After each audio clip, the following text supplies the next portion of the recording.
Ēka tiks siltināta ar Paroc FAS 3 minerālu vati. Vates līmēšanu pie sienas veiksim ar sakrit līmjavu BK.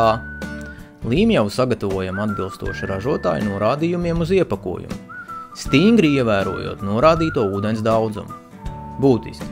Pirms siltumizolācijas materiāla līmēšanas ir jāattīra cokola profils no gružiem vai netīrumiem, kas sakrājušies montāžas laikā. Siltumizolācijas loksnes tiek līmētas no apakšas uz augšu. Svarīgi ir izvēlēties pareizo siltumizolācijas plāksnes pusi, uz kuras klāt līmēšanas javu. Paroc materiāliem šī puse ir atzīmēta ar sarkanu līniju. Līmējot siltumizolācijas materiālu ap logu un durvju ailēm, jāizveido iegriezums siltumizolācijas loksnē. Šāds risinājums ļauj izvairīties no plaisu veidošanās aiļu stūros. Lai uzlabotu siltumizolācijas materiālu un līmjavas saķeri, sākumā uzklājam plānu līmjavas kārtu, uz tās klājam javas līmējošo kārtu. Līmjavas uzklāšanai pieļaujami dažādi veidi.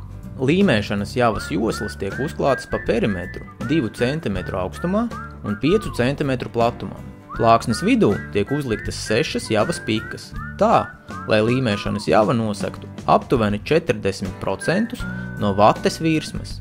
Lai izmantotu javas uzklāšanas metodi ar zobķelli, sienai jābūt līdzenai.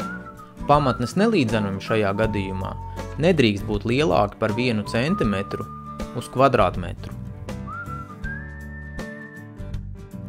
Ēku stūros līmjavus plāksnes uzklāja atstājot loksnes biezuma nenosegtu joslu, lai veidotos precīzs lokšņu savienojums. Lieko līmi obligāti jānoņem, lai siltumizolācijas materiāla savienojuma vietās nebūtu līmjavas, kas var sekmēt augstuma tiltu rašanos. Ja savienojuma vietās rodas spraugas, tās jāizpilda ar siltumizolācijas materiāla sloksnēm. Ņemot vērā, ka dotā siena ir būvēta no 2 veidu materiāliem dažādos laikos, jāparedz deformācijas šuves izveides vieta.